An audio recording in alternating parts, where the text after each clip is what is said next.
você vê, coisa estranha. Muito bem. Mas eu quero aqui louvar a Deus por esta oportunidade, já agradecendo o bispo pela oportunidade que nos é oferecida nesta manhã. Muito obrigado a Deus pela oportunidade, também ao pastor Samuel, pastor Itamar, que nos foi a oportunidade neste momento. As duas eu estava aqui meditando que Deus ele é soberano. Deus ele é soberano sobre todos os povos, independente se são crentes ou não. Deus ele é soberano sobre todas as nações. Nós observamos que existem os limites estabelecidos por Deus para suportar determinadas ações de uma nação, de um povo. Quando nós olhamos na palavra de Deus lá no início, você observa que se constrói a Torre de Babel. Mas na construção daquela torre havia propósitos que não agradavam a Deus. Então Deus ele desce para interferir, para, enfim, causar confusão nas línguas. Você observa que Deus, ele observa o que está concedendo em Sodoma e Gomorra. E os limites estabelecidos por Deus de pecado chegou até a presença de Deus. E Deus desceu lá, porque ele é soberano sobre todas as nações, sobre todos os povos. Deus ele desce e vai intervir naquela nação. E chegou à conclusão de que os pecados daquela nação chegou a um grau tão grande, tão alto, que todos deveriam ser mortos, porque ele é soberano sobre todos os povos. Você observa que em dado momento Deus olha para Nínive e vê que os pecados de Nínive também havia chegado aos limites. E antes de Deus intervir sobre aquele povo, enfim, trazer a sua ira, a sua justiça, Deus manda que primeiro o profeta Jonas se achegue lá. No século XXI, você observa que Deus, talvez ele tenha olhado para o Iraque, talvez não, com certeza, ele olhou para o Iraque, e viu lá um tal de Saddam Hussein querendo ser Deus, colocando seus cartazes, estátuas erigidas, sua memória para ele ser adorado como um Deus. Deus determinou descer até lá e permitiu que aquele Deus, aquele pseudo-Deus que era Saddam Hussein, se ocultasse num buraco. Ele foi achado pelos soldados americanos num buraco, não mais como um Deus, mas simplesmente como um homem que estava num farrapo humano, e seu período acabou. E por que não dizer da Líbia? Por que não falar da Líbia? Gaddafi também ele era visto como um Deus, ele queria ser um Deus. E Gaddafi também colocou cartazes, erigiram em seu nome, estátuas em seu nome. Deus resolveu também descer até Gaddafi. Foi morto também. Suas estátuas, enfim, tudo foi tirado. Porque Deus é soberano. Ele não dá a sua glória a ninguém. Ele é absoluto sobre todas as nações. E nós enxergamos aqui nesta lição, o que eu me atenho, é no capítulo 5, verso 1, que diz assim: E depois foram Moisés e Arão e disseram a Faraó: Assim diz o Senhor Deus de Israel: Deixa ir o meu povo para que me celebre uma festa no deserto. Deus aqui, ele não diz: Deixa ir meu povo para que vá até Canaã, a terra que eu tenho preparado para eles. Deus não diz assim: Deixa ir meu povo para ir formar uma nação, para ir, enfim, formar uma terra. Deus não diz isso. Primeira coisa que Deus manda a Moisés dizer é: Deixa ir meu povo para que me celebre uma festa no deserto. Por quê? Porque a adoração, ela está em primeiro plano. Deus está em primeiro plano. A nação era secundária. Deus haveria de colocá-los lá. Mas desde o momento em que eles entendessem que Deus é soberano, que Deus tem e deve ser adorado, Deus estava levando ele não propriamente para Canaã, mas Deus estava levando eles para um propósito, para que eles começassem a conhecerem a Deus, para que eles conhecessem a Deus. Eles deveriam conhecer dois propósitos distintos. Primeiro, adoração. Segundo, sacrifício. Eles teriam que entender que, em primeiro plano, estava o propósito dele ser visto como Deus. E Deus também queria mostrar isto para o Egito. O Egito teria que entender que Deus, ele é poderoso, que ele é soberano, que ele era maior do que todos os deuses existentes no Egito, do que todos os deuses existentes ali. Deus, ele, antes de fazer um propósito, ele quer que acima deste propósito a sua glória seja vista, sua glória seja entendida. Observe que Deus, ele chama Abraão e diz para Abraão: Abraão, sai da tua terra e da tua parentela e vai para uma terra que eu te mostrarei. Tá? Deus não disse para aonde ele iria. Deus não falou para onde ele iria. Simplesmente Deus mandou ele ir. Agora, no caminho, Abraão aprendeu a construir altares. Antes de chegar, Abraão adorava. Antes de chegar, Abraão sacrificava. Antes de chegar ao propósito de Deus, ao objetivo, enfim, ao objetivo humano, teria que haver primeiro o propósito de Deus, o propósito do Senhor. Agora, você observa aqui que a adoração, ela está acima de tudo que você possa imaginar. E muitas vezes a gente não se atém à importância de Deus ser adorado. Porque a primeira coisa aqui que é dita é: deixa ir meu povo para que me celebre uma festa no deserto. No céu, os anjos entendem esta dinâmica de adoração. Entendem esta dinâmica de adorarem a Deus, de glorificarem o Senhor. Dioturnamente, embora lá não tem dia nem noite, mas lá eles adoram ao Senhor, glorificam a Deus. E Deus queria inculcar na mente do seu povo, que passou pelo processo, queria passar pelo processo do sangue, porque o homem está acima dos anjos. Então, a adoração em relação ao homem deveria ser muito maior, muito mais expressiva, de uma gratidão profunda, para adorar e exaltar o nome do Senhor. A gente observa que, no decorrer da vida do Senhor Jesus, como ele prima pelo trabalho da adoração, como ele preza o trabalho de adorar. Você vê que, em determinado momento, uma mulher entra na casa de um fariseu. Lá estava o Senhor Jesus.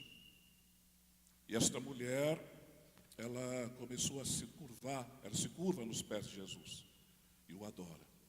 Ninguém na sala estava entendendo. Ninguém naquele lugar estava entendendo. Mas Jesus estava entendendo tudo. Aquela mulher o adora. Aquela mulher derrama lágrima nos seus pés. Aquela mulher exalta o nome do Senhor Jesus. E o Senhor se alegra com isto. Ele se alegra quando o povo entende que antes de pedir qualquer coisa, deve ser adorado o seu nome. Muito bem. Veja aqui. Eu fiz algumas colocações aqui.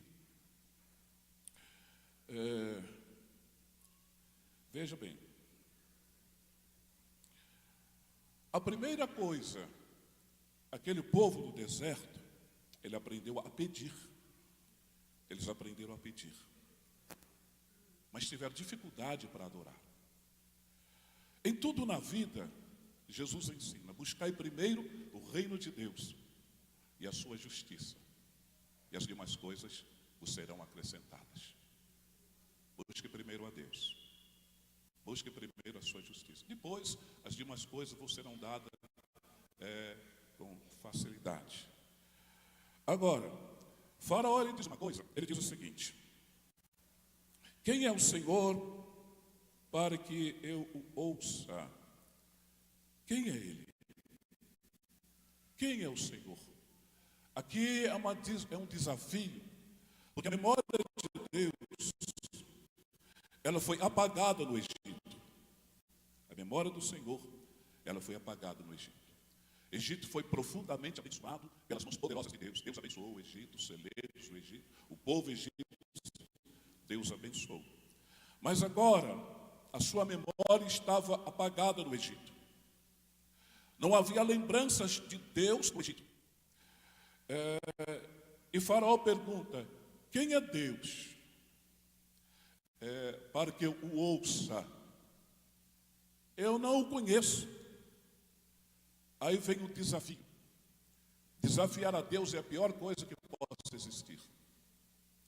Este homem, audaciosamente, ele desafia a Deus. Na sua imponência, sendo um dos faraós do reino mais poderoso da época, dentro da sua imponência, da sua empáfia, ele desafia a Deus. Aí talvez Deus tenha pensado: você quer saber quem é Deus? Você vai saber daqui a pouquinho quem sou eu. E o que Faraó faz? Faraó, ele oprime o povo. Pelo fato de Moisés haver chegado a ele, pedindo para que liberasse o povo para ir até o deserto para fazer uma festa. Faraó, ele manda oprimir o povo. Manda, enfim, que dê cargas pesadas para o povo, para que o povo no trabalho não tenha liberdade de ficar ocioso. Primeiro, adoração não é ociosidade. Adorar a Deus é o projeto principal na vida, adorar o Senhor. Adorar a Deus não é perder tempo, mas adorar a Deus é ganhar tempo. Adorar a Deus é ser próspero. A prosperidade vem daquele que aprende a adorar o Senhor. Adorar a Deus é reconhecer a grandeza e a realeza de Deus. Então, nós vemos aqui duas mulheres distintas. Uma se preocupa com o trabalho, a outra se preocupa em adorar. Uma chamava Marta e a outra chamava Maria. Uma se preocupa demais com o trabalho, nas ocupações da vida, no dia a dia, se preocupa demais. E a outra entende que aquela presença ali não poderia, de espécie alguma, se perder a oportunidade de estar ali na presença do Senhor. Não se podia perder aquele privilégio de adorar a Ele. Porque adorar está acima do trabalho. Muito embora nós temos que trabalhar, mas adorar a Deus está acima de se pensar tanto no trabalho, a ponto de se esquecer de Deus. Nós vemos no livro de Ageu, Deus, ele se preocupa em orientar o povo. O povo se esquece de construção da casa do Senhor, de medo do povo da época. Eles se entregam ao trabalho, ao labor da sua vida diária. Se entregam ao trabalho diário. E se esquecem de se ocuparem com a obra de Deus, com a casa do Senhor. Em consequência disto, Deus chama a atenção deles. O que vocês estão fazendo? Por que vocês não estão trazendo lenha para a minha casa? Quero dizer algo a vocês: tudo que vocês fizeram, o vento vai assoprar. E o que vocês fazem, e pegam o dinheiro como se vocês colocassem no saco furado, porque o trabalho é de vocês, mas a bênção é minha. Sou eu que abençoo. O trabalho é de vocês, o labor é de vocês, mas a bênção está nas minhas mãos. Aquele que se preocupa comigo, eu se preocupo com ele e com a sua casa. Mas aquele que me despreza, eu vou me preocupar com a minha casa e vou se esquecer dele. Então, nós observamos aqui como Deus, ele valoriza o trabalho, mas ele também Deus valoriza o homem que trabalha, o homem que tem a responsabilidade sobre o seu lar, sobre os seus filhos, sobre a sua casa. Deus, ele dá valor ao homem que trabalha, mas Deus, ele valoriza também aquele homem que tem tempo para estar com ele, que tem tempo para adorá-lo, que tem tempo, enfim, para estar na sua presença. Então, esses aqui, eles começou a fatigar o povo, a cansar o povo. Agora, eu estava lendo acerca de uma missionária coreana, sul-coreana. Essa missionária, e o som, ela contando, ela reside aqui no Brasil. Ela contando o seguinte: ela disse que nos anos 60, a Coreia era o quarto país mais pobre do mundo. Quarto país mais pobre do mundo. E havia tão somente 3% de evangélicos na Coreia.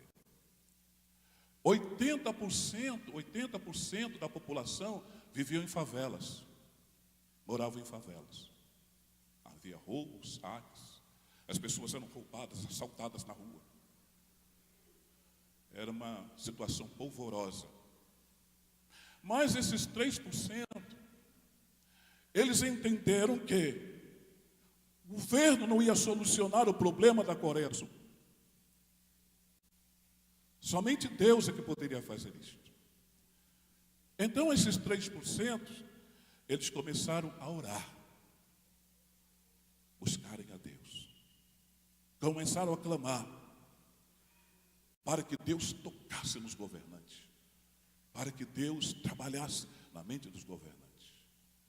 Eles, todas as manhãs, antes de ir ao trabalho, eles oravam. 4:30 da manhã, eles se punham a orar, buscando a Deus. Depois o trabalho, depois iam para o trabalho. E o que Deus começou a fazer? Deus começou a mudar a Coreia. Não adianta ficar reclamando do governo.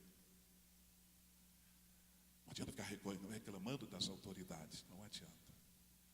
O meu negócio não é com o Temer, o meu negócio é com Deus. O negócio da igreja é com Deus. O negócio da igreja é com o Senhor. Não quero saber de esquerda, de direita, de centro. O meu negócio é com Deus, o centro de todas as coisas. É Ele que resolve o problema de uma nação. Então a Coreia entendeu esta dinâmica. Eles entenderam isso. Começaram a orar, a falarem com Deus. Eles vão orando e de repente Deus vai mudando as estruturas da Coreia. Vai modificando a Coreia. E de repente, aquele país paupérrimo, aquele país de 80% de favelados, cheio de crimes e roubos, enfim, a Coreia muda. A Coreia se modifica. Deus trabalha na mente dos governantes. Deus começa a trabalhar na mente dos governantes. E o que acontece? Hoje, a Coreia é uma das maiores potências do mundo. Uma economia estabilizada, uma economia estável, estabilizada. Coreia do tamanho do Pernambuco, Coreia do Sul do tamanho de Pernambuco. 90 vezes menor que o Brasil. Porém, suas indústrias são conhecidas no mundo todo. Estava acontecendo a Copa na Rússia, e os ônibus que transportavam os jogadores, eram da Coreia. Estava conduzindo eles, era da Coreia. Hoje, a Coreia tem o maior número de igrejas no mundo. O maior número de igrejas no mundo. E todas as igrejas, elas se reúnem às 4:30 da manhã, para buscarem a Deus, para buscarem o Senhor. Porque eles entenderam que antes do trabalho vem adoração. Antes do trabalho vem Deus. Antes do trabalho vem o Senhor. Não adianta o homem trabalhar, a mulher trabalhar, colocar o filho na creche, não tem tempo para o filho. Não adianta morrer de trabalhar, se esquecerem de Deus. Chega na hora do culto, está fatigado, cansado. Não tem tempo de vir à casa do Senhor, não tem tempo de cultuar a Deus. Chega na sua casa, está exausto, cansado. Nós não temos mais tempo de orar, tempo de falar com Deus. Meu irmão, o trabalho vai ser em vão. O trabalho será em vão. Note, o que acontece? Aí vem, vocês querem saber quem eu sou? Em resposta à pergunta de Faraó, que diz que não conhecia Deus. O que Deus faz? A primeira praga, Ele envia nas águas do Nilo. A sobrevivência do Egito e das nações circunvizinhas dependiam das águas do Nilo. E o Nilo, para os egípcios, era tido como um deus. Interessante que, segundo a mitologia egípcia, o Nilo, ele foi formado pelas lágrimas da deusa Ísis, que era tida como a deusa da família. E as lágrimas da... mulher que tinha lágrima, misericórdia, vai ter lágrima para lá, né? E esta mulher, segundo a mitologia egípcia, das suas lágrimas se forma o Nilo. E o Nilo passa a ser um deus do Egito, venerado como um deus. O deus da vegetação, o deus do trigo, o deus, enfim, das sementes, das sementeiras. Ele era tido como um deus. E interessante que as águas do Nilo, havia uma proliferação de crocodilos no Nilo. Muitos crocodilos. E os crocodilos, o crocodilo era tido como também Deus. Tanto que havia um Deus chamado Serek. E este Deus era o Deus que guardava as águas do Nilo. Eram dadas crianças eram pegadas crianças de outras nações e eram dadas para os crocodilos, para alegrarem o Deus, pseudo-Deus, né? Guardião do Egito. Mas aí Deus começa a mostrar para eles que Ele é Deus, porque uma criança chamada Moisés, ela colocada no cesto de junco, passa pelas águas do Nilo e nenhum crocodilo ataca aquela criança, porque o nosso Deus é maior do que qualquer um dos deuses. Ele é Deus soberano e diante dele todos os deuses se curvam diante da sua autoridade. Ele é Deus. Note, vem aí as pragas sobre as águas do Nilo. Interessante que tem um cientista chamado Ciro, um canadense. Ele escreveu As Pragas do Egito, um livro chamado As Pragas do Egito. Este cientista, ele diz que aqueles acontecimentos, porque cientificamente é provado que alguma coisa diferente aconteceu no Egito. Alguma coisa diferente realmente aconteceu no Egito. Então, esse cientista, no seu livro, ele diz o seguinte: ele diz que, na verdade, aconteceu, foi um terremoto que ocorreu numa ilha, numa cidade chamada Terra, existente na Grécia. E esta ilha ficava a 700 quilômetros, do Egito. Então, segundo ele diz que houve tremor, o tremor do vulcão, lá em terra. Em consequência do tremor, isto mexeu com as águas do Nilo. Veja só. Mexeu com as águas do Nilo. E havia no fundo do Nilo, e havia ferro líquido. E com o tremor, este ferro líquido, ele se envolve com gases. E acontece uma coloração das águas. E as águas ficam vermelhas.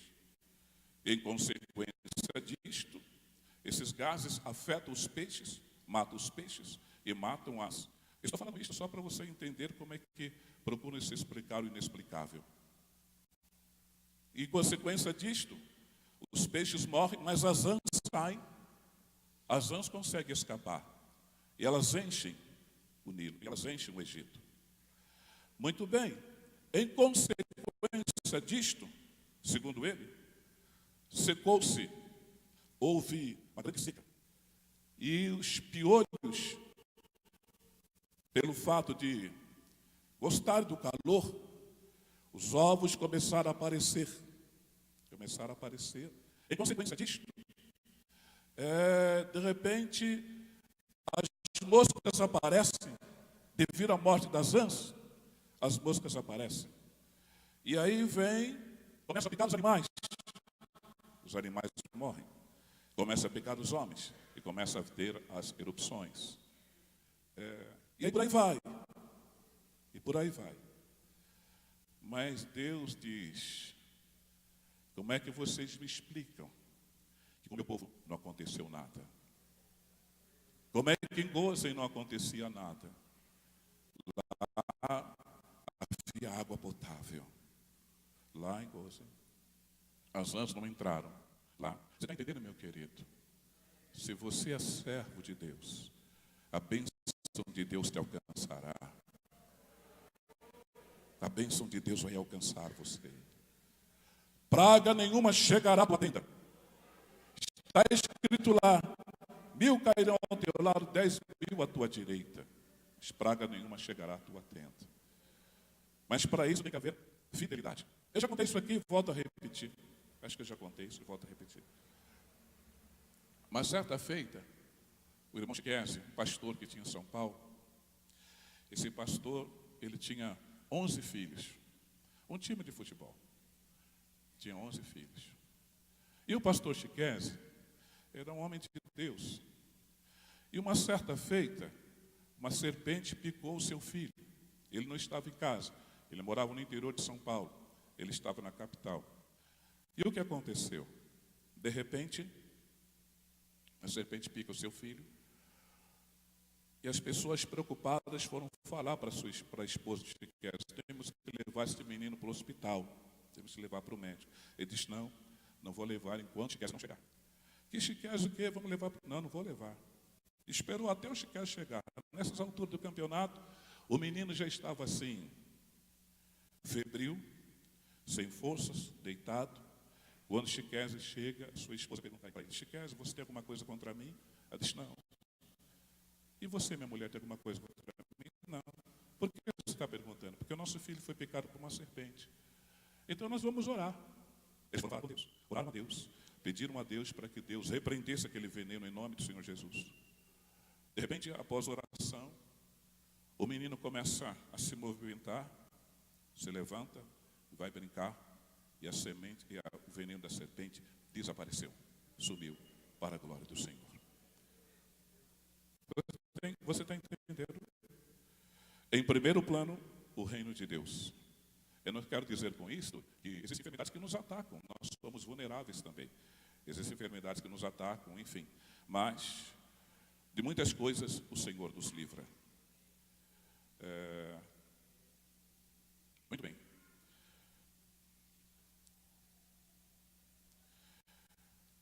O que acontece?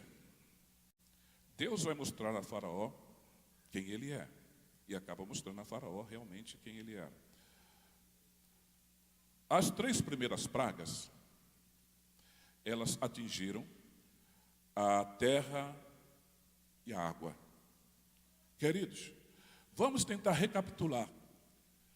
Se a gente for olhar lá atrás, nos dias de José, você vai perceber que nos dias de José, Deus abençoou a terra e as águas. Deus abençoou as águas do Nilo. As águas do Nilo, o faraó teve um sonho. E havia ter um período de prosperidade e um período de seca, de escassez. Mas vieram tanta prosperidade para o Egito. E Deus direcionou a José a falar com o faraó. Agora, justamente aquelas terras que foram abençoadas, e os egípcios, eles tinham as águas do Nilo como um Deus, e o pó da terra também como um Deus. E o que Deus faz? Deus faz com que aquelas pó da terra se transformem em piolhos. O Deus que era o abençoador, o Deus terra que era o abençoador, o Deus pó que era abençoador, começou a passar um Deus de tormento sobre o Egito. Começou a atormentar os egípcios. Começou a fustigá-los. Começou a fustigar a eles. Por quê? Porque, na verdade, eles começaram a amar mais a criatura do que o Criador. Começaram a gostar mais da criatura que o Criador. E aqui eu quero abrir um parênteses. Eu quero abrir um parênteses para dizer o seguinte.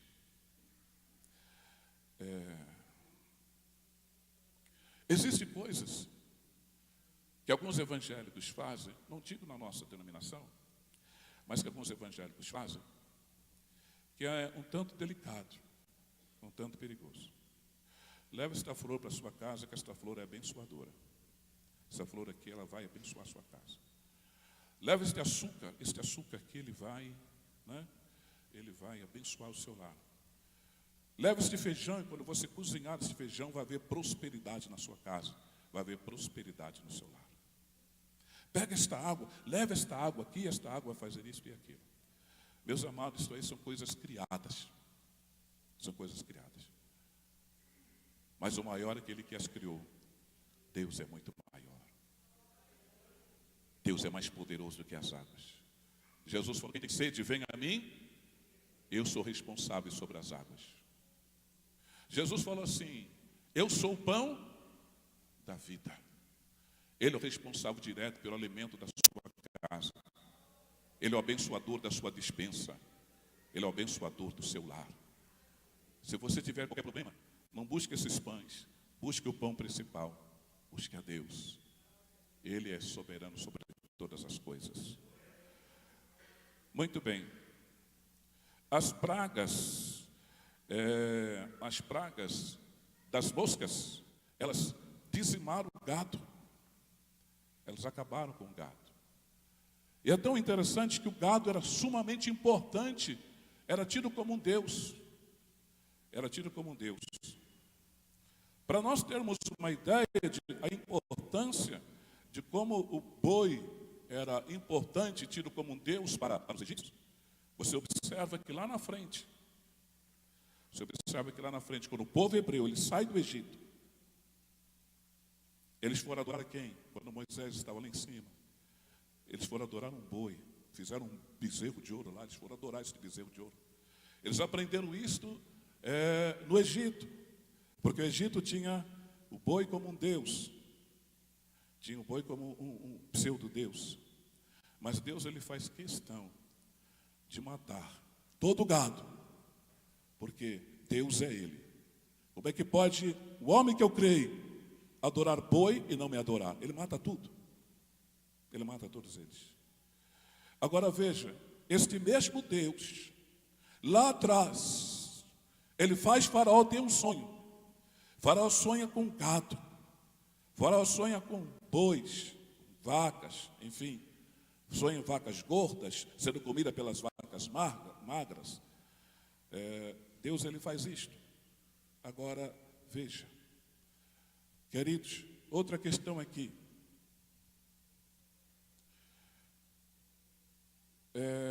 Onde você recebeu a bênção? Recebi a bênção na igreja tal. Onde você foi abençoado? Eu fui abençoado na igreja tal. Ele não diz que Deus me abençoou. Ele diz: Deus me abençoou em tal igreja, em tal lugar. Ele coloca a denominação em primeiro plano. Coloca a denominação em primeiro lugar. Queridos, A denominação é um lugar simplesmente onde você se reúne para adorar a Deus. É o lugar onde você se reúne para cultuar o Senhor. Deus é maior do que todas as denominações. Ele está acima de todas elas. Não é elas que estão presas a Ele. Não é Ele que está preso a elas, mas é ela que estão presas a eles. Eu me lembro de uma certa feita, pastor Paulo, lá em São Paulo, ele disse uma coisa interessante. Ele diz assim: olha, o que dá o colorido à luz é o globo. Se você colocar um globo vermelho, a luz vai ficar vermelha. Se você colocar um globo amarelo, a luz vai ficar amarela. Se você for colocar um globo azul, ela vai ficar azul. Mas a luz em si, ela não tem cor. O branco define. Tá. E aí ele diz: olha, assim são as denominações. As denominações tentam dar um colorido a Jesus. Uns apresentam Jesus batista, presbiteriano, metodista, enfim. Mas Jesus, ele não tem cor. Não. Ele está acima da Assembleia de Deus, da metodista, da batista, da presbiteriana. Ele está acima de todas as denominações. Ele é Deus. As denominações um dia elas vão passar, mas Ele permanece para sempre. Ele é soberano. Veja, pragas contra a natureza, sobre toda a vegetação, sobre as sementeiras, sobre tudo, sobre todas as vegetações. Veja, mas há tempo atrás, Deus, o que Ele fez? Ele fez Faraó teve um sonho com as espigas de milho, que ele sonhasse com as espigas, que o Faraó sonhasse com as espigas de milho. Havia espigas gordas, que eram comidas pelas magras. Falando de um tempo de prosperidade, mas no tempo de armazenamento. E isso é feito. E agora, o mesmo Deus, que em virtude deste povo não adorar, não reconhecer a sua grandeza, mesmo ele vendo as pragas, eles não reconheceram a sua grandeza, o que Deus faz? Deus, ele pega e envia gafanhotos para destruir tudo, para acabar com tudo. Queridos, de repente você ouve falar assim, que em determinado país está tendo seca, fogo, acabando com tudo. O que será que está acontecendo? Será que simplesmente é resultado de uma situação climática? Será que simplesmente é virtude de uma chuva que está demorando a vir? O que será que está acontecendo afinal? Ou é Deus que está trabalhando sobre este país? Ou é Deus que está trabalhando sobre esta nação? Veja, Faraó faz negociações, já estou terminando. Faraó ele tenta fazer algumas negociações, algumas negociadas. Primeiro, eles podiam adorar, mas tinham que ficar na mão de Faraó.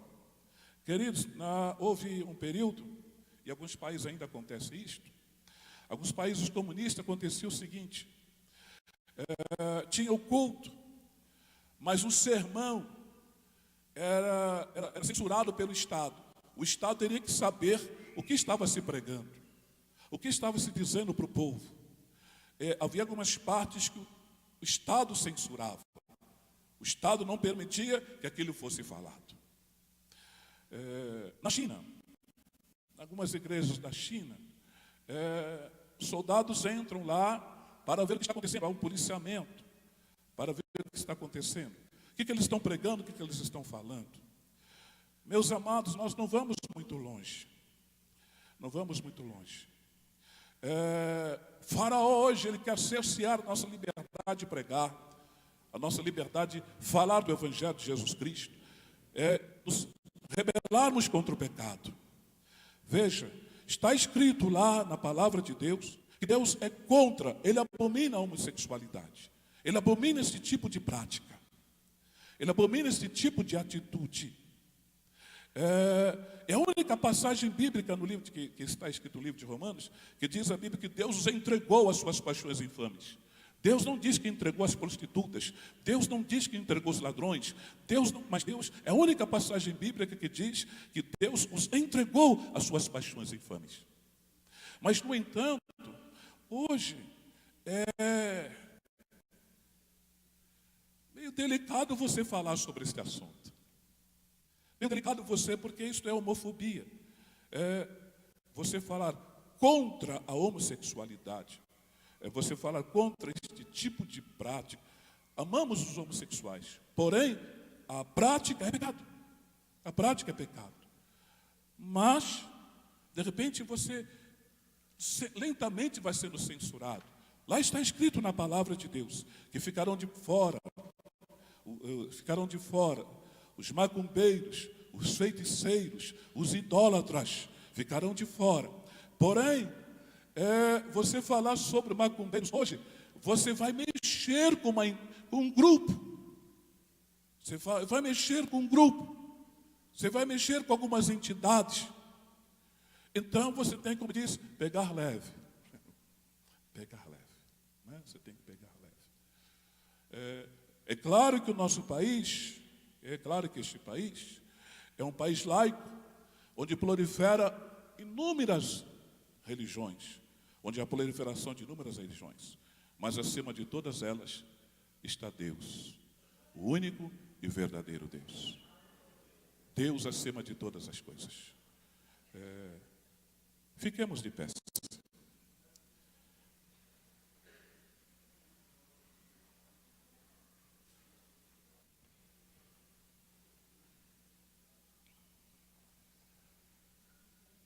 Não se apresse em sair da presença de Deus, assim diz a palavra do Senhor. A maior dádiva que nós temos é de chegar na casa do Senhor e dobrarmos os nossos joelhos. Eu costumo dizer que quando nós dobramos os nossos joelhos, nós estamos reconhecendo que existe alguém que é maior do que nós. Quando você dobra o seu joelho, você está reconhecendo que tem um Senhor acima de você, que é Deus. Eu costumo dizer que quando nós nos saudamos com a paz do Senhor, você está dizendo, e a palavra Senhor está escrita em letra maiúscula. Quando você diz a paz do Senhor, você está dizendo a paz daquele que é soberano sobre a sua vida. Paz daquele que é maior do que você, que comprou você, que perdoou você, que transformou você, que libertou você e que vai levar você para o céu. Então Ele é soberano. E quando nós tivermos oportunidade de cantar, louvemos ao Senhor. Quando nós tivermos oportunidade de adorar, adoremos a Deus. Adoremos ao Senhor. Eu vou cantar só um trechinho aqui, pastor, de um hino aqui. O senhor tem coragem de ouvir?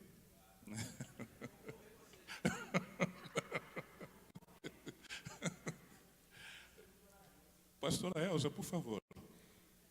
Só um trechinho. Mas este hino não é daqui não, viu? Esse hino aqui, ele não é daqui não. Ele é lá de cima. Ele é meio diferente. Tem coragem de me acompanhar? Tá, o senhor pode ir que eu vou atrás. Vamos lá. Rata shake, love. Caminhar e doutor. Respond that face. Skimming I got. Please la okoshited. And the way shake comfort. The bell I am mansion tight. Press time pitch. Get all let me away from. A real I can be shut on. Why Evelyn, we grounded me, we ground. We tries the leaves like green, shalom. Shalom, shalom. I grind the bees with like cuff. Shalom, shalom. Yeah, the lashes died the crown way by cut. I dead. You are gone. I phrase that every cross is like it. You are done, my friend.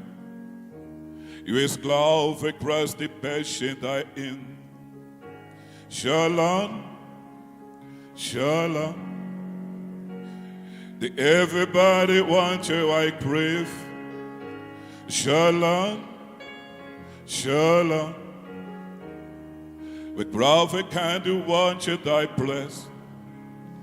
Minha paz, minha paz reine sobre vossos corações, se abracem, se amem, se comporte como os irmãos, desfrutem da minha paz que reina em vós, desfrutem da minha paz que reina em vós. Levantem vossas cabeças, saibais que eu sou o Senhor. Acima de mim não há outro, sou o vosso Salvador. Vos dou minha paz, a paz que reina em vós. Vos dou minha paz, a paz que reina em vós. Aleluia. Querido Deus e Pai, o Senhor é soberano. Deus, Tu és grande. Tu se engrandeceste no Egito. Tua glória está esparramada sobre toda a terra. Tu és o Senhor absoluto do universo. De Ti emana a verdadeira justiça. As justiças dos homens, Senhor, elas se corrompem, mas a Tua justiça é eterna. Bendito seja o Teu nome, Senhor, que nos dá liberdade de estarmos aqui nesta manhã para podermos cultuar o Teu nome, para adorarmos a Tua majestade. Muito obrigado, Deus. Receba nesta manhã o nosso louvor, a nossa adoração, porque Te amamos e sabemos que Tu és Senhor absoluto sobre as nossas vidas. Amém, Senhor. Amém.